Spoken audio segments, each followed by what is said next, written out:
Vamos resolver esse exercício de velocidade relativa. Ele é um pouco extenso porque a gente vai ter que analisar item por item, tá?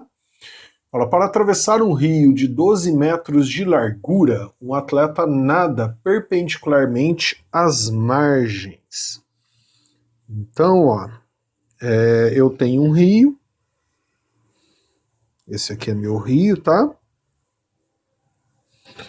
Ele tem 12 metros de largura. Aí ele fala que um atleta vai nadar perpendicularmente às margens, ou seja, ele mantém a velocidade sempre perpendicular ao rio, desenvolvendo velocidade própria de 2 metros por segundo. Então essa velocidade é a velocidade do atleta em relação à margem. Então, velocidade do atleta em relação à terra de 2 metros por segundo. E ele tem que atravessar os 12 metros. Deixa eu ver se ele fala mais alguma coisa. Sabendo que a velocidade da correnteza é de 2 metros por segundo também. Então, a velocidade do rio aqui, ó, ela também é de 2 metros por segundo. Então, a afirmação de valor 1. O atleta demorará 6 segundos para completar a travessia, né? Então, vamos lá. Então, se ele tem que atravessar 12 metros e a velocidade dele em relação à Terra é de 2 metros por segundo, e o 12 metros é medido em cima da Terra, né? Então, basta fazer aqui um V, ΔS por ΔT. Então, se a velocidade dele em relação à Terra é de 2 e ele tem que se deslocar 12 metros em relação à Terra também, então o tempo que ele gasta para isso é de 6 segundos. Então, a afirmação 1 é verdadeira. Na afirmação 2, ele fala que a velocidade do atleta em relação à Terra é de 4 metros por segundo. Isso é falso, né? Porque ele já deu a velocidade 2 metros por segundo em relação à Terra. Na afirmação 3, a correnteza desloca o atleta 2 metros rio abaixo. Então não, né? Isso é falso. Por quê? Ele deu a velocidade do rio para a direita, por exemplo, né? Para baixo, 2 metros por segundo. Então, ó, 2 metros por segundo é a velocidade do rio para a direita.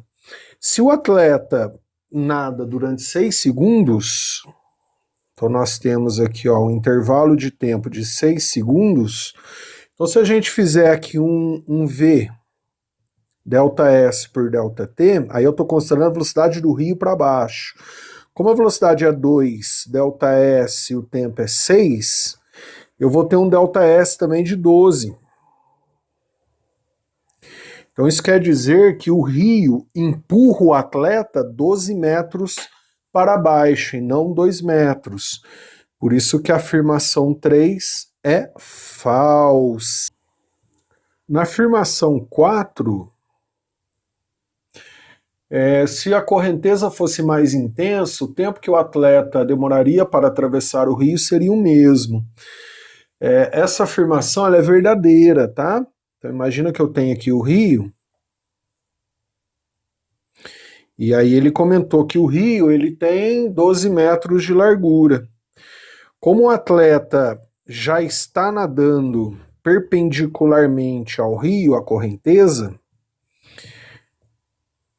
né, ele já está perpendicular à correnteza, e essa velocidade, né, que ele deu de 2 metros por segundo, né, já é em relação à Terra, então a velocidade de 2 é em relação à Terra, perpendicular à correnteza, e ele tem que atravessar 12 metros também em relação à Terra.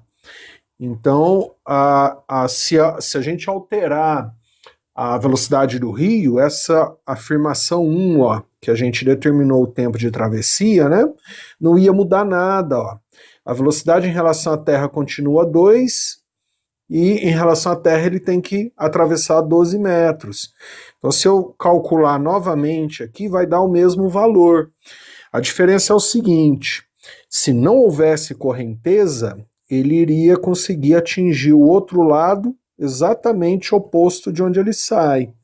Com a correnteza, ele acaba atingindo um ponto mais abaixo. E se a correnteza for mais forte ainda, ele vai mais longe ainda, porém no mesmo intervalo de tempo. Então a afirmação 4 é falsa, que ele fala que se a velocidade da correnteza muda, o tempo muda. Não, nesse caso não, porque eu já estou usando 2 metros por segundo, que é em relação à Terra, para atravessar os 12, e ele mantém a velocidade perpendicular ao rio o tempo todo. Então ela é... desculpa. Ela é... Deixa eu ler novamente. Se a correnteza fosse mais intensa, o tempo que o atleta demoraria seria o mesmo. Ela é verdadeira. O tempo é o mesmo. Legal?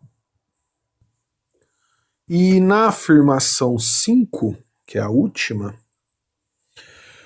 se o atleta escolhesse outra direção para a travessia, o tempo seria menor do que 6.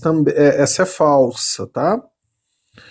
Ela é falsa porque a direção que o atleta gasta o menor tempo é perpendicular às águas.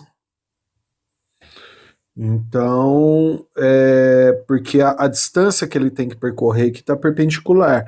Então, como ele falou no enunciado que o atleta mantém a direção perpendicular à correnteza do rio o tempo todo, ele já está na direção que ele gasta o menor tempo. Pelo contrário, se ele alterar essa direção, aí o tempo vai ser maior do que 6, tá? Então essa é falsa. Legal? Um abraço, bons estudos.